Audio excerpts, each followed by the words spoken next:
스포일러 많습니다. 욕설 간혹 있습니다. 청취에 주의하시길 바랍니다.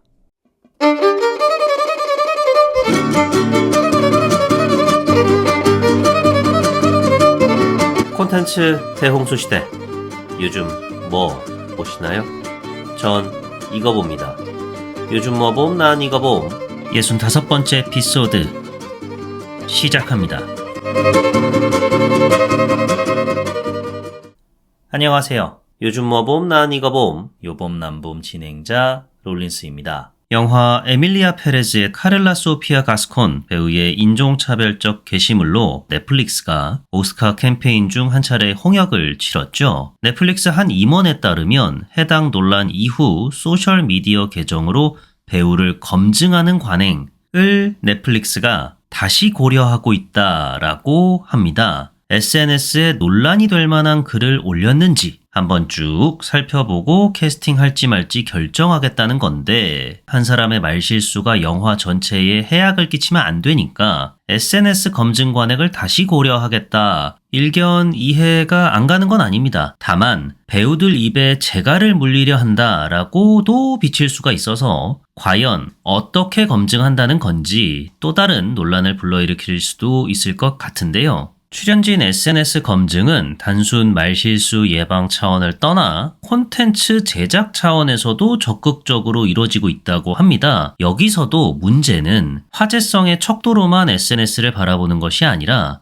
섭외의 비공식적 기준으로 자리 잡았다는 점인데요. 넷플릭스 인기 시리즈 기묘한 이야기에 출연했던 에단 호크와 우마 서먼 배우 사이에 탄생한 자녀 마야 호크 배우가 최근 한 인터뷰에서 이제 프로듀서들이 출연진을 선택할 때 그들의 인스타 팔로워 수를 기준으로 삼고 있다. 내가 영화를 만들고 싶은데 인스타그램을 삭제해서 내 팔로워들을 잃으면 너는 이러이러한 사람들을 캐스팅해야 해 라는 분위기가 형성되어 있다고 밝혔습니다. 엘르 패닝 배우마저도 충분한 팔로워 수를 갖고 있지 못해서 출연이 불발된 적이 있다라고 예전에 한 인터뷰에서 밝힌 적이 있습니다. 이 같은 흐름에 대해 마야 호크 배우의 아버지 에단 호크 배우는 미친 짓이다 라고 일갈했습니다. 이어서 어떤 영화를 준비할 때 가끔 누군가 수지가 좋아요 라고 추천을 하는데 누군데 그 사람? 이라고 내가 되물으면 1000만 명이 넘는 팔로워가 있어요 라는 답이 돌아온다. 하지만 그녀가 연기를 해본 적은 없다고 하면 정말 당황스럽다. 즉, 내가 이런 대외적인 플랫폼이 없으면 배우로서의 경력도 없는 거고 팔로워가 많아지면 역할을 얻을 수도 있다는 거고 이게 뭐야 대체? 라면서 본인의 생각을 밝혔습니다. 여기서 수지가 우리가 아는 그 수지, 활동명 SUZY, 배수지 배우인지는 확실치 않습니다. 원문 기사에서는 수지가 SUZIE로 나와 있더라고요. 또 수지라는 이름이 영미권에서도 수지 Q 하면서 많이들 쓰니까 이 수지가 그 수지가 아닐 수는 있습니다. 그냥 철수와 영희처럼 아무 이름이나 에다노크가 예시로 갖다 댄 걸 수도 있고요. 그만큼 인스타그램 팔로워 수를 기준으로 섭외하려 드는 할리우드 최신 관행이 어이가 없다는 거겠죠. 배우들 참 힘들겠어요. 연기력도 키워야 하고 팔로워 수도 늘려야 하고 넷플릭스 작품 하나 대박 나면은 팔로워 수는 기하급수적으로 늘어나는데 그 넷플릭스 작품에 캐스팅을 되려면 애저녁에 SNS 철저하게 관리해야 하는 것도 모자라 캐스팅 될 수 있을 정도로 팔로워를 또 키워야 돼. 야, 이거 뭐 어디서부터 어떻게 시작해야 되는 거지 참. 그러면 권은비 대 강혜원 투표했다가 사과한 김성철 배우하고 섹시 인플루언서 팔로우했다고 고개 숙인 추영우 배우는 각각 지옥 시즌3와 중증 외상외과 시즌2가 만약에 만들어진다면 하차하는 건가요?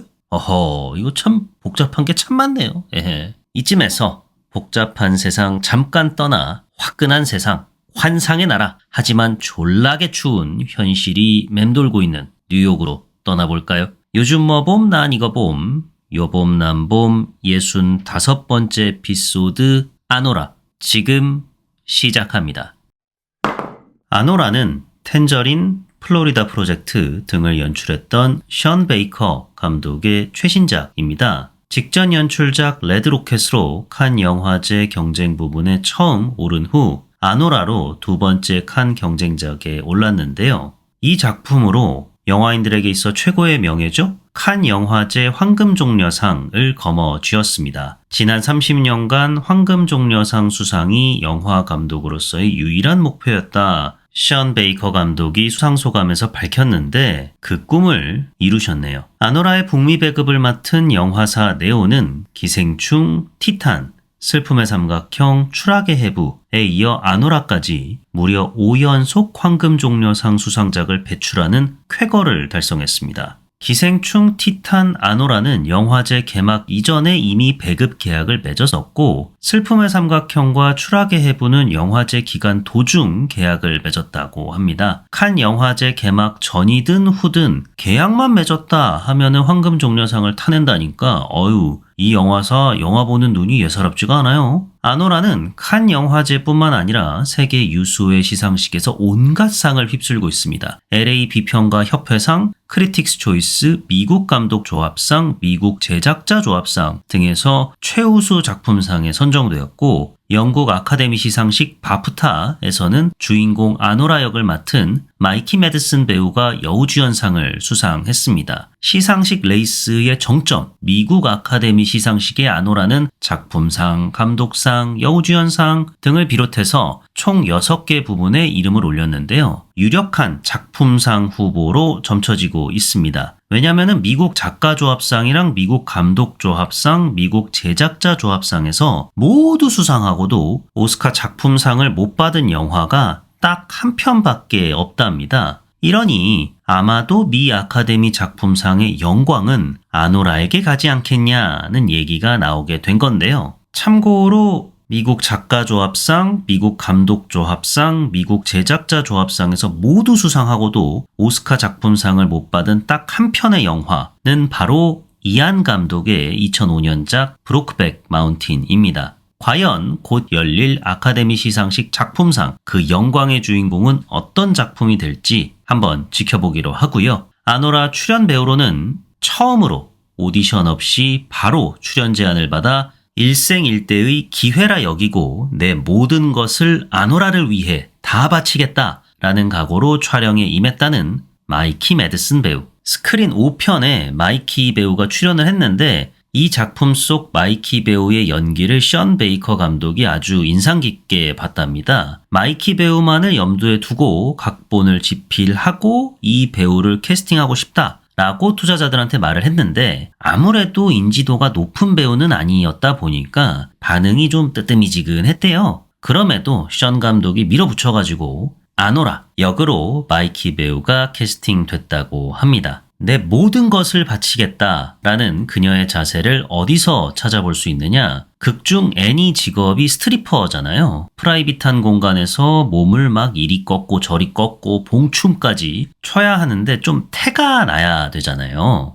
누가 봐도 프로의 느낌이 팍팍 나야 하니까 폴댄스, 필라테스, 발레 등 다양한 수업 등을 받아가면서 전문성을 살리려고 했답니다. 또 애니가 스트리퍼다 보니까 고객 반응이 좋으면은 섹시 댄스 그 이상의 서비스를 추가금을 받고 제공을 하잖아요. 그러다가 뭐 정기 고객이 되기도 하고 이렇다 보니 아노라에는 정말 수도 없이 많은 야스 장면들이 나오는데 할리우드판의 일대 변혁을 일으킨 미투 운동 이후로 촬영 현장에는 친밀감 코디네이터의 역할이 보다 확대되었다고 합니다. 친밀감 코디네이터가 도대체 무슨 역할을 하는 사람이냐? 촬영 전까지 뭐 키스씬, 뭐 배드씬 이렇게 찍자 저렇게 찍자 뭐 다 합의해 놓고 정작 촬영 들어갔을 때는 이런저런 핑계 대면서 좀 더 과감하게 좀 해봐. 야, 이 많은 사람들이 이렇게 기다리게 할 거야? 라면서 사실상 배우들을 상대로 협박을 했던 혹은 배우들 간에 서로 간에 협박을 주고받았던 경우들이 많았잖아요? 한국 영화판에도 이런 일들이 종종 있었다고 하고요. 임모 감독님 건강은 요즘 좀 어떠신가?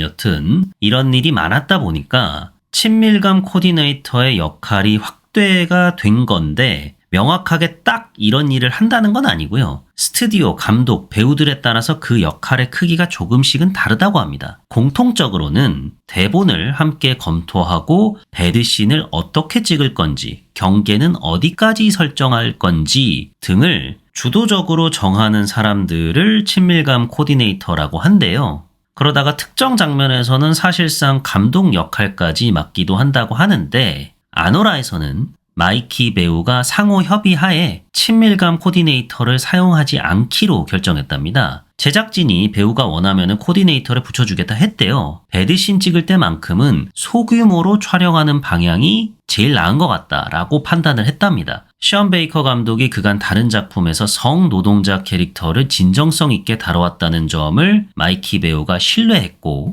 애니 또한 성노동자인 만큼 배우로서 배드신을 하나의 일로 접근했기에 친밀감 코디네이터를 두지 않기로 했답니다. 여담이지만은 마이키 배우 사례처럼 친밀감 코디네이터가 할리우드의 모든 촬영 현장에 필수인 건 아닙니다. 친밀감 코디네이터 자체에 반발하는 영화인들도 은근히 많고요. 영화 돌이킬 수 없는 러브의 연출자 가스파노에 감독, 영화 유전과 곧 개봉하는 봉준호 감독 신작 미키 세븐틴에 출연한 토니 콜렛 배우, 프렌즈의 제니퍼 애니스턴 배우 등이 대표적인 반대파라고 합니다. 결국에는 배우나 감독 본인의 필요와 선택에 달린 문제인 것 같아요. 감독과 배우 서로 간의 불필요한 오해를 막을 수 있는 순기능도 있지만은 또 반대로는 소통을 가로막는다. 그런 장애물적인 요소로 작용한다고 느낄 수도 있으니까 뭐든지 절충이 중요하다라는 것을 다시금 깨닫게 됩니다. 이 외에 출연 배우로는 볼카노프 대위 탈출하다에서 열연을 펼쳤던 유리 보리소프 배우, 이번 미국 아카데미 시상식 나무조연상 명단의 후보로 이름을 올렸죠. 그리고 말썽쟁이 다이아 수저 역할을 제대로 소화한 마크 아이델슈테인 배우 등이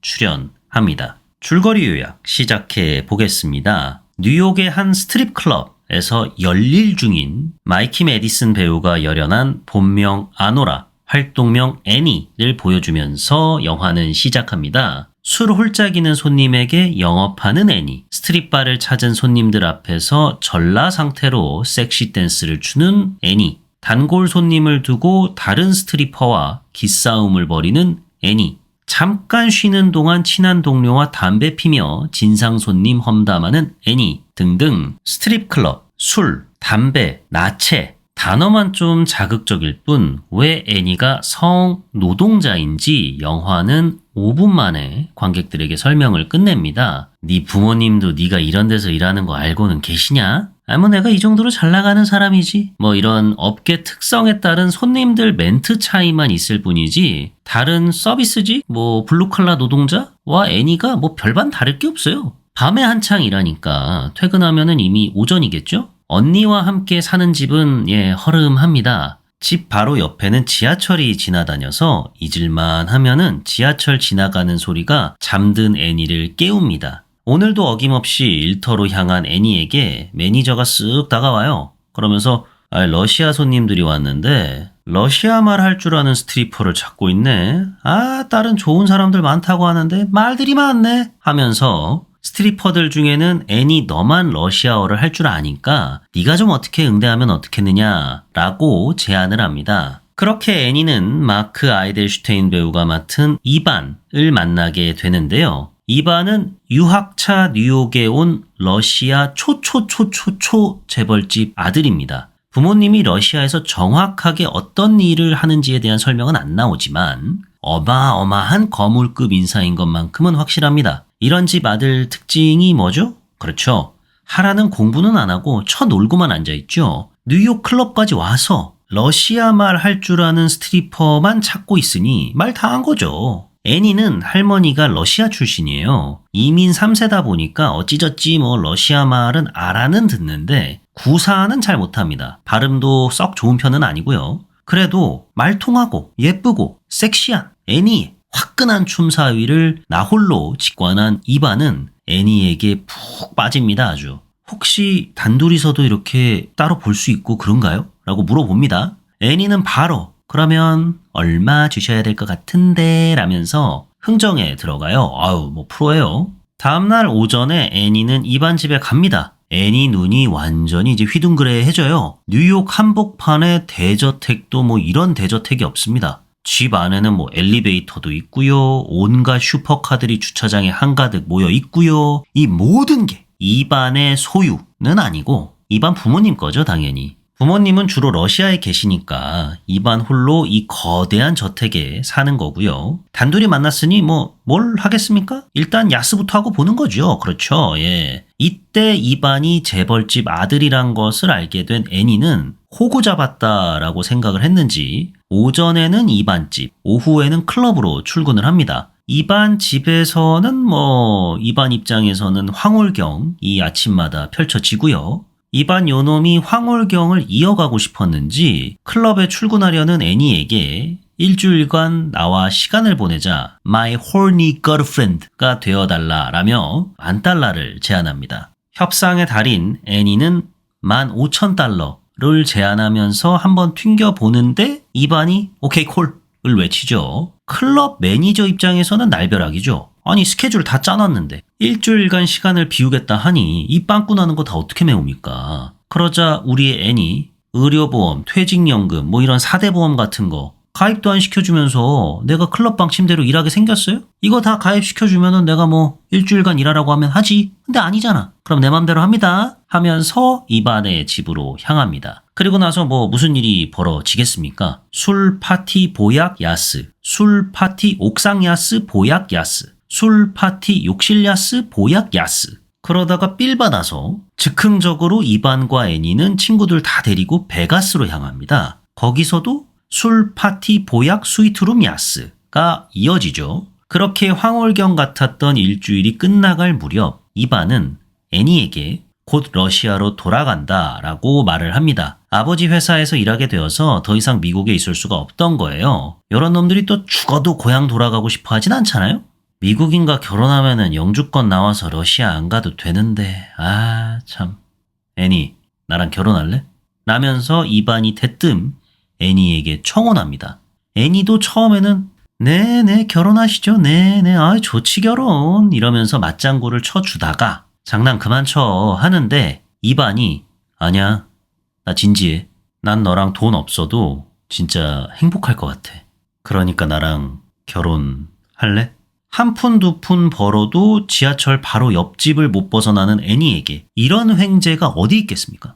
나만 보면 환장하는 준수하게 생긴 부잣집 남자애가 결혼을 하자는데 인생 역전의 기회가 따로 없죠. 이를 놓칠 리 없는 애니는 바로 청혼을 승낙합니다. 얘들이 있는 곳이 또 라스베가스잖아요. 혼인신고부터 결혼식까지 1시간이면 다 끝난다는 바로 그 유명한 라스베가스. 라스베가스에는 24시간 예식장도 있어요. 예식장으로 고고싱합니다. 법적 부부가 된 이반 애니 커플은 베가스에서 돌아온 이후에도 둘만의 뜨거운 시간을 보냅니다. 쇼핑, NBA 관람, 그리고 야스, 쇼핑, 파티 이렇게 계속해서 시간을 보냈는데 너무 뜨겁게 시간을 보냈던 걸까요? 러시아 가십 채널에 재벌가 망나니 아들이 미국에서 매춘부랑 결혼했다더라 라는 기사가 돌기 시작합니다. 이반 부모님이 아주 난리가 나죠. 애니의 직업을 떠나서 공부하라고 해외에 유학 보내놓은 자녀가 대뜸 결혼했다더라 라는 얘기를 당사자도 아니고 주변으로부터 듣게 되면은 안 빡칠 부모님이 어디 있겠습니까? 바로 뉴욕에서 미국 일 봐주는 집사 같은 하수인 양반이 있어요. 토로스에게 전화를 겁니다. 토로스는 이반이 미국에서 사고를 칠 때마다 수습해주던 양반인데 이반 부모님의 영향력이 얼마나 대단한지 말 한마디에 껌뻑 죽습니다. 하필 토로스가 바빠서 자기 동생인 가닉을 이반 집에 대신 보냅니다. 진짜로 이반이 매춘부랑 결혼을 한 건지 확인해봐라 라고 시킨 거죠. 이반은 건드리면 안 되지만 이반 친구들이 난동필 경우를 대비해서 어깨도 한 명 데리고 갑니다. 유리 보리소프 배우가 맡은 이고르인데요. 이반 토로스 형제 이고르 간에도 돈 이외의 서열이 존재합니다. 바로 출신지가 서열의 배경인데요. 러시아 백두혈통인 이반은 토로스 형제를 아르메니아 놈들이라면서 비아냥대고 토로스 형제는 알바니아 출신인 유리를 보면서 누가 알바니아 출신 아니랄까봐 라는 식으로 무시를 해댑니다. 여튼 그렇게 도착한 정확하게는 이반이 얹혀 사는 이반 부모님의 집에서는 한창 또 이반과 애니가 붙어먹고 있었는데 가닉이 들어와요. 쫓아내려고 했지만 어찌저찌 가닉과 이고르가 집에 들어오게 됩니다. 혼인증명서까지 확인을 했어요. 혼인증명서까지 있는 마당에 하인 새끼들 주제에 뭘 어쩌겠다고 라면서 막 이반이 뻗대는데 이반 집으로 차 타고 달려오고 있는 토로스가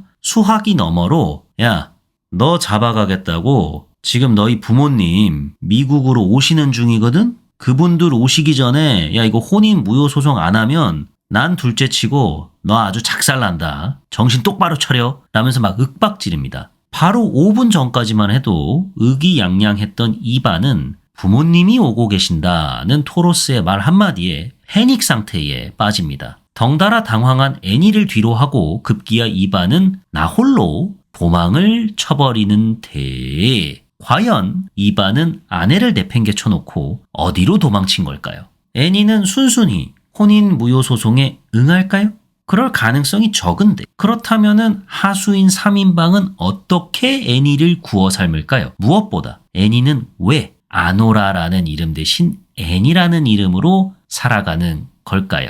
지금 극장에서 확인해 보시기 바랍니다. 영화 아노라를 보고 제가 느꼈던 좋았던 점과 아쉬웠던 점에 대해서 말씀드려 보도록 하겠습니다. 먼저 좋았던 점. 엔딩에 관한 이야기가 참 많죠. 최고의 엔딩이다. 울림이 있다. 나도 함께 울었다. 등등. 저는 엔딩보다는 오프닝이 더 인상적이었습니다. 엔딩은 사실 좀 아쉬웠던 점에서 얘기해 보도록 하고요. 아노라가 국내에 개봉할 때쯤 각종 시사회 후기들이 공개됐을 때 가장 화제가 됐던 부분이 바로 성노동자였잖아요. 저 또한 편협하고 아둔한 사고를 지닌 인물이었던지라 엄연히 국어사전에 등록된 단어임에도 불구하고 야 매춘부면 매춘부지 성노동자는 또 뭐야? 했었어요. 왜 지상파 뉴스 보면은 강간범 대신 성폭행범이라는 표현을 쓰잖아요. 강간이나 성폭행이나 다 같은 말인데 강간의 어감이 훨씬 세니까 성폭행으로 톤 다운시켜서 보도를 하잖아요. 톤 다운의 연장이라고 저는 생각을 했어요. 매춘부, 창녀, 아노라 라고 하면은 너무 세니까 성노동자라는 표현으로 톤 다운해가지고 리뷰 기사를 작성했구나 했거든요. 그러고 나서 영화 오프닝을 딱 보는데 제 자신을 많이 반성했습니다. 줄거리 요약 때 설명드렸던 것처럼 애니가 정말 스트리퍼로서 개빡세게 일하는 모습을 보여주면서 영화가 시작을 하잖아요. 형형색색 화려한 조명 아래 색도시발한 의상 입은 스트리퍼들이 과감한 퍼포먼스를 고객들에게 선보이는 와중에 중간중간 직업인 모먼트가 발휘되지 않습니까? 일단 기본적으로 고객님 여기 처음 왔어요? 라는 약간 솔톤의 콧소리가 장착이 돼 있죠. 가게에 막 들어온 손님한테 이 솔톤 콧소리로 영업하고 현찰 안 가져온 손님한테는 동대문 옷 장사하는 형들처럼 ATM 근처에 있는데 라고 하고 고객이 주제넘게 야, 네 부모님은 너 여기서 이러는 거 아니야? 이러면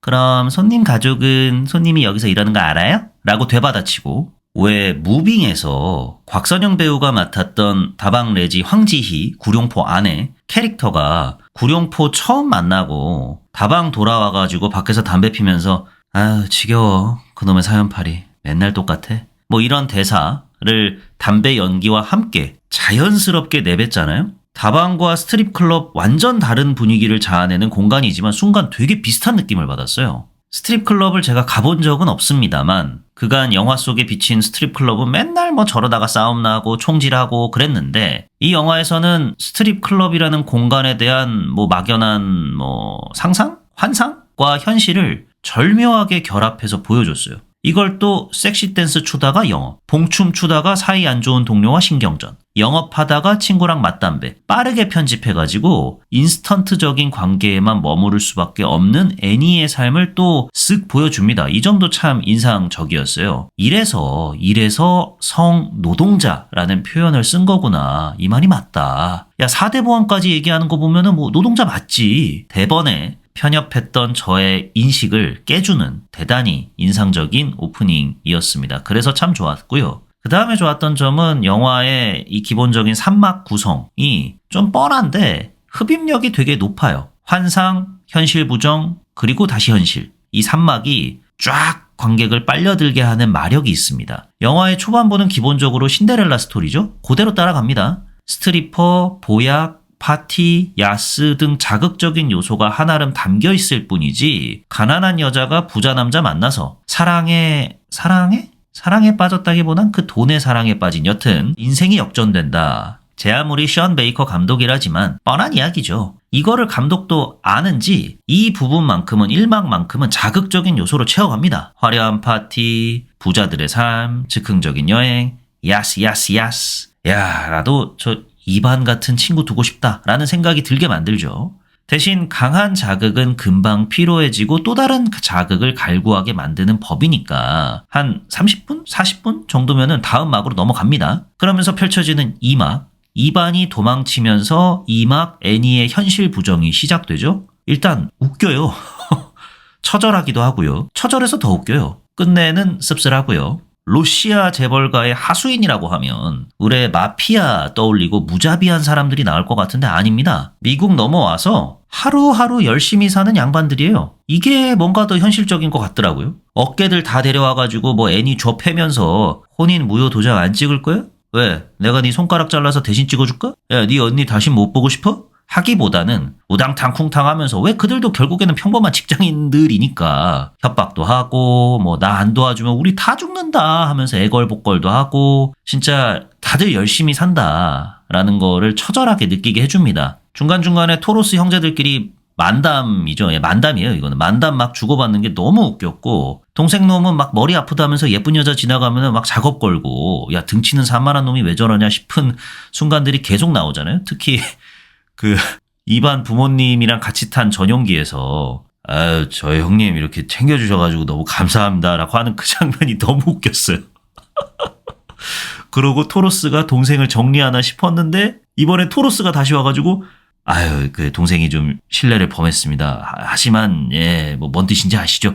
저 정말 감사합니다. 뭐 이러는 게 너무 웃겨가지고 야 이 영화 뭐야? 뭐 블랙 코미디야? 이러면서 빵빵 터졌던 기억이 새록새록한데요. 이반만 믿고 신분 상승을 꿈꿨던 애니는 다이아몬드가 그녀에게 내뱉었던 저주처럼 2주 만에 현실로 돌아갈 것 같으니까 중간중간 계속 발광하잖아요. 그때 그 발산하는 에너지, 마이키 매디슨 배우의 그 에너지가 와 정말 일품이었습니다. 여우주연상을 거머쥔다면 충분히 납득이 될 만한 연기를 펼쳐줬어요. 단순히 이런 발광하는 모습뿐만이 아니라 산막에서의 그 쓸쓸함 가득한 마이키 매디슨 배우의 얼굴이 수상을 하게 된다면 결정적인 요인으로 작용할 것 같은데요. 산막에서 이제 끝내 지독한 현실로 돌아가잖아요. 그런 애니, 아니 아노라의 모습을 보여주죠. 내용 자체는 안녕하세요 어머님. 저는 아노라. 누가 네 어머님이야. 야 이거 치워. 막장 드라마에서나 흔히 볼 수 있는 내용이 펼쳐지잖아요. 망나니 일지언정 날 사랑했다 믿었던 이반놈도 결국에는 하남자 오브 하남자였구나 라는 엔딩까지 많이 봤죠. 근데도 유독 이 작품에서 비련의 여주인공이 더욱더 추워 보이고 외로워 보여요.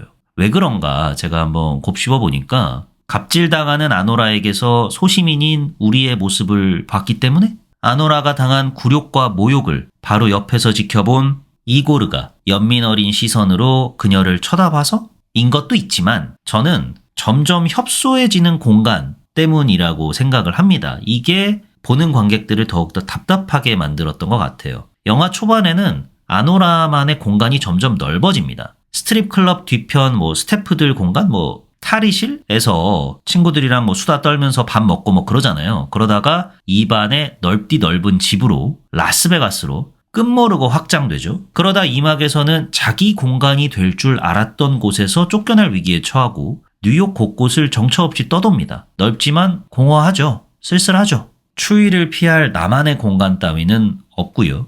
그러다 산막에서는 결국 법정, 경납고, 전용기, 라스베가스 동사무소, 혼인신고센터 갔다가 다시 이제 이코노미 클래스 그리고 다시 돌아온 집 앞 마지막으로 이고르 할머니의 좁디 좁은 차 꽉 막혀가지고 아주 답답하죠. 숨 쉴 틈이 없습니다. 그나마 편하게 숨 쉴 곳은 결국 2주 만에 다시 돌아온 지겨운 현실이잖아요. 이 때문에 뻔한 신데렐라 이야기 같지만 뻔한 막장 드라마인 것 같지만 흡입력 넘치는 2시간 10분을 만끽할 수 있었다. 이 점이 참 좋았다. 라고 좋았던 점을 마무리 짓고요.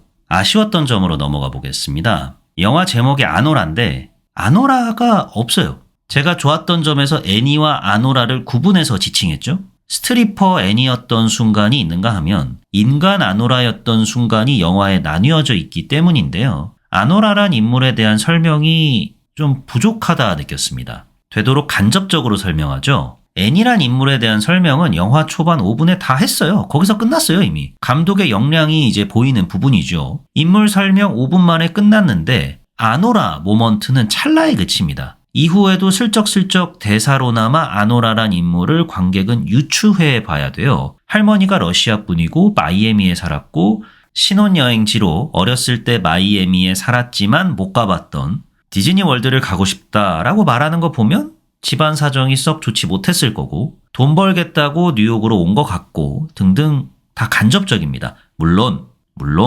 인물 설명 간접적으로 할 수 있어요. 충분히 그럴 수 있습니다. 대놓고 나 아노라는 이런 배경에서 살았고 저런 꿈을 안고 있으며 현재는 뭐 이럴 필요 없죠. 대신에 아노라에 대한 설명이 다소 부족하다 보니까 아노라 모먼트가 발휘될 때 쉽사리 이해가 안 되는 순간이 생깁니다.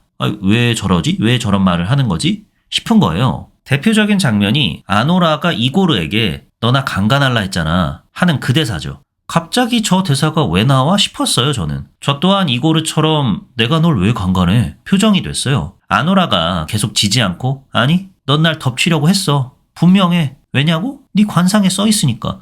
라고 하잖아요? 생각을 해보면 애니로서 살아가면서 아노라에게 남자라는 존재는 어떻게든 나랑 해보려고 안달복달하는 다 똑같은 놈들이다. 돈이 있냐 없냐 차이만 있을 뿐이지 돈이 있으면 뭐 서비스 비용을 지불을 하고 돈이 없으면 날 덮치려고 하고 그 차이만 있을 뿐이지 다 똑같은 놈들이야. 이고르 뭐 너는 뭐 다를 것 같아? 너도 나 어떻게 해보려고 지금 여기서 이렇게 기웃기웃 거리는 거잖아. 어? 근데 너 거지잖아. 그러면 날 강간할 생각밖에 없겠지. 아유, 하여간 남자 새끼들이라. 이런 흐름의 발로일 수도 있고 이런 생각을 기저에 깔고 이고르의 본심이 어떻든 간에 나를 짠하게 보는 것만 같은 이고르 저놈 새끼 저 눈빛이 너무 싫어. 꺼져줬으면 좋겠어. 한마디 시원하게 해주고 싶어. 근데 내가 낯선 사람과 인간 대 인간으로서 진중한 대화를 나눠본 지가 오래돼가지고 어디서부터 어떻게 이야기를 꺼내야 하지? 어차피 내일 나 데려다주면서 다시는 안 볼 놈인데 거칠게 말한들 무슨 상관이야? 해서 네 관상이 강간범이다 라고 한 걸 수도 있고요. 이런 감상을 화면 속 마이키 매드슨 배우의 열연과 함께 볼 수 있었더라면 더 좋았을 텐데 제가 누차 진짜 좋은 영화는 극장 밖을 나설 때 다시 시작된다 말씀을 드렸지만 아노라 같은 경우에는 그리고 이 장면 같은 경우에는 너무 좋아서 다시 시작된다기보다는 대체 왜? 그래서 아니 영화 2시간 동안 직관적으로 잘 설명하다가 이 부분만큼은 왜 간접적인 거야? 같은 불필요한 생각이 들게 되더라고요. 그래서 좀 아쉽게 느껴졌습니다. 이런 아쉬움이 결국 사고를 저에게 쳤어요. 어디서? 결말에서. 결말 장면 좋았습니다. 예. 아노라에게 다시 돌아온 현실을 이처럼 잘 표현해냈다니 하면서 감탄하게 됐고요. 이내 바로 씁쓸하게 만드는 화면 정말 일품이었습니다. 허름한 집에 데려다주는 낡은 차는 현실 그 자체고 치워도 다시 쌓여만 가는 눈은 앞으로 닥칠 아노라의 암울한 미래를 암시하고 또 감독은 잔인하게 아노라의 얼굴을 클로즈업하죠. 이고르 품에 안긴 건지 하필 그 순간에 울음이 터져서 어쩔 수 없이 기댄 건지 쏟아지는 그녀의 눈물로 마무리 지는 엔딩 정말 좋았습니다. 근데 야스는 왜 한 거야?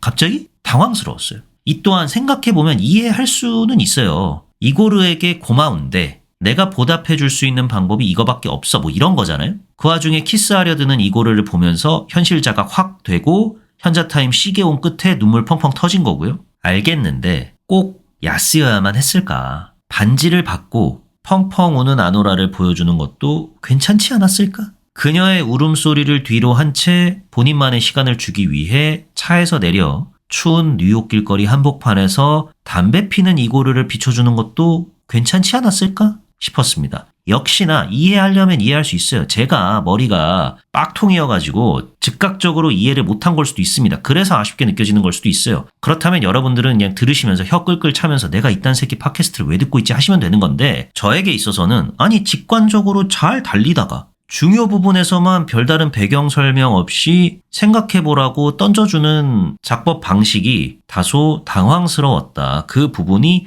하필이면 영화의 타이틀롤인 아노라 모먼트가 발휘되는 순간에만 몰빵이 되어 있어서 이건 좀 배분이 잘못된 거 아닌가라는 생각을 하게 만들었다. 이 점이 아쉽게 느껴졌고요. 마지막으로 아쉽다기보다는 오스카 받았다고, 황금종려상 받았다고 올려치기 해줄 필요 없어요 라는 생각을 예전부터 해오긴 했거든요. 그래도 참 사람이 간사한 게 세계 유수의 영화제에서 상 받았다 하면은 괜히 기대를 한단 말이에요. 기대를 안고 봤는데 뭐가 뭔지 모르겠어. 그래도 제 스스로 뭔가 범인은 모르는 무언가가 영화에 도사리고 있겠지. 알고 보니 무슨 영화를 오마주하고 감독에게 샷아웃하고 나는 모르는 그 나라만의 문화적인 특성이 강하게 녹아 있겠지 싶었거든요.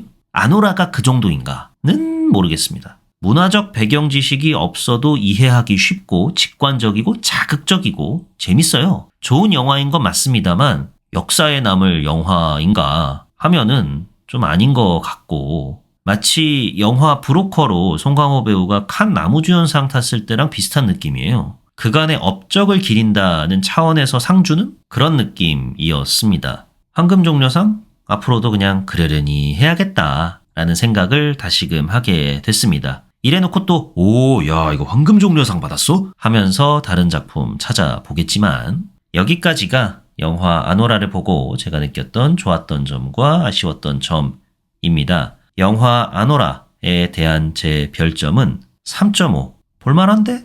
입니다.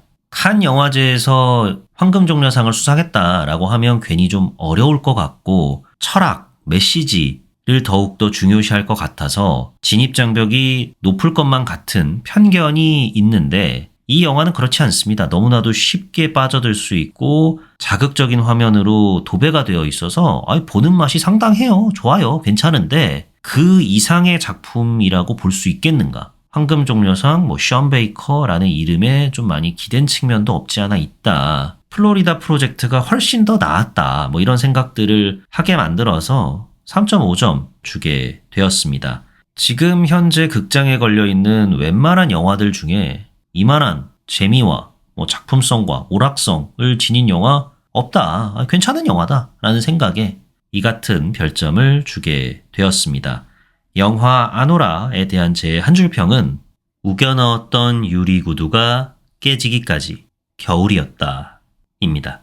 신과 함께 주호민 작가가 이런 말을 했었습니다.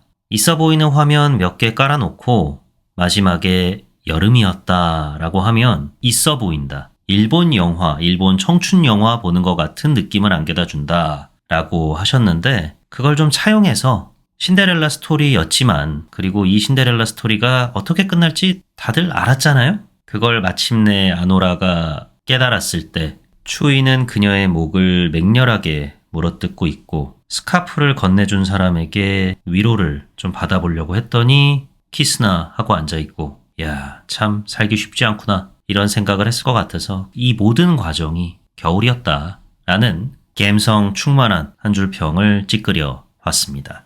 다음 에피소드에서는 호평 세례가 줄을 잇고 있는 신현준, 안성기, 추상미 배우 주연 퇴마록이 아니라 애니메이션 퇴마록을 다뤄보도록 하겠습니다. 신현준, 안성기, 추상미 배우 버전 퇴마록 한번 볼까 하다가 이거는 내가 도전할 만한 작품이 아니다 라고 생각하고 껐는데 과연 애니메이션은 어떨지 기대가 큽니다. 다음에 얘기 나눠보도록 하고요. 여기까지가 요즘 뭐 봄, 난 이거 봄, 요봄 난 봄 65번째 에피소드 아노라였습니다.